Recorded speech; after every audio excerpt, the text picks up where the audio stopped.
ನಾರಾಯಣೀಯಂ ಅಧ್ಯಾಯ 28 ಅಮೃತಮಥನ ವರ್ಣನಂ ವಸಂತತಿಲಕ ಗರಲಂ ತರಲಾನಲಂ ಪುರಸ್ತಾಜ್ಜಲದ್ಧೇರು ದ್ವಿಜಗಾಲಕಾಲಕೂಟಂ ಅಮರಸ್ತುತಿವಾದಮೋದನಿಘ್ನೋ ಗಿರಿಶಸ್ತನ್ನಿಪಪೌ ಭವತ್ಪ್ರಿಯಾರ್ಥಂ ನೈಕರೂಪಾಯ ನಮಃ ವಿಮತತ್ಸುಸುರಾಸುರೇಷು ಜಾತಾ ಸುರಭಿಸ್ತಾಂ ಋಷಿಷು ನ್ಯಧಾಸ್ತ್ರಿಧಾಮನ್ ಹಯರತ್ನಮಭೂದತೆ ಭರತ್ನಂ ದ್ಯುತರುಶ್ಚಾಪ್ಸರಸಸುರೇಷು ತಾನಿ ಬೃಹದ್ರೂಪಾಯ ನಮಃ ಜಗದೀಶ ಭವತ್ಪರಾ ತದಾನೀಂ ಕಮನೀಯಾ ಕಮಲಾ ಬಭೂವ ದೇವಿ ಅಮಲಾಮವಲೋಕ್ಯ ಯಾಂ ವಿಲೋಲಃ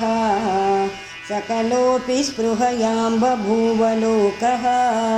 ಚಿಪಿವಿಷ್ಟಾಯ ನಮಃ ತ್ವಯಿ ದತ್ತಹೃದೆ ತದೈವ ದೇವ್ಯೈ ತ್ರಿದಶೇಂದ್ರೋ ಮಣಿಪೀಠಿಕಾಂ ವ್ಯತಾರೀತ್ ಸಕಲೋಪಹೃತಾಭಿಷೇಚನೀಯೈಃ ಋಷಯಸ್ತಾಂ ಶ್ರುತಿಗೀರ್ಭಿರಭ್ಯಷಿಂಚನ್ ಪ್ರಕಾಶನಾಯ ನಮಃ ಅಭಿಷೇಕಜಲಾನುಪಾತಿಮುಗ್ಧಸ್ತ್ವದಪಾಂಗೈರವಭೂಷಿತಾಂಗವಲ್ಲೀಂ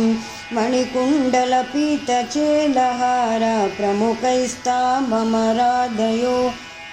ಭೂಷನ್ ಓಜಸ್ತೇಜೋದ್ಯುತಿಧರಾಯ ನಮಃ ವರಣಸ್ರಜಮಾತ್ತಭೃಂಗನಾದಾಂ ದದತಿ ಸಾ ಕುಚಕುಂಭಮಂದಯಾನಾ ಪದಶಿಂಜಿತಮಂಜುಲೂಪುರಾ ತ್ವಾಂ ಕಲಿತವ್ರೀಲವಿಲಾಸಮಾಸಸಾದಾ ಪ್ರಕಾಶಾತ್ಮನೇ ನಮಃ ಗಿರಿಶದ್ರುಹಿಣಾದಿಸರ್ವದೇವಾನ್ ಗುಣಭಾಜೋಪ್ಯವಿಮುಕ್ತದೋಷಲೇಶಾನ್ ಅವಮೃಶ್ಯ ಸದೈವ ಸರ್ವರಮ್ಯೇ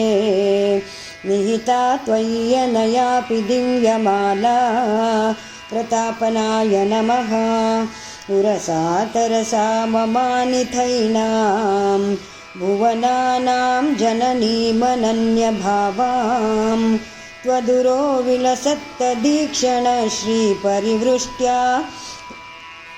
ಪರಿಪುಷ್ಟಮಾಸ ವಿಶ್ವಂ ರುದ್ರಾಯ ನಮಃ ಅತಿಮೋಹನ ವಿಭ್ರಮಾ ತದಾನೀಂ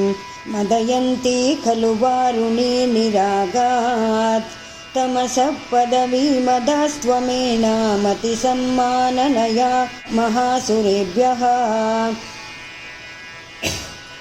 ಸ್ಪಷ್ಟಾಕ್ಷರಾಯ ನಮಃ ತರುಣಾಂಬುದಸುಂದರಸ್ತದಾ ತ್ವಂ ನನು ಧನ್ವಂತರಿರುತ್ಥಿತೋಂಬುರಾಶೇಃ ಅಮೃತಂ ಕಲಶೇ ವಹನ್ ಕರಾಭ್ಯಾಮಖಿಲಾರ್ತಿಂ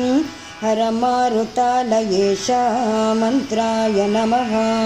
ಇತಿ 18 ಸಮಾಪ್ತಂ. ನಾರಾಯಣ ನಾರಾಯಣ ನಾರಾಯಣ ನಾರಾಯಣ ನಾರಾಯಣ ನಾರಾಯಣ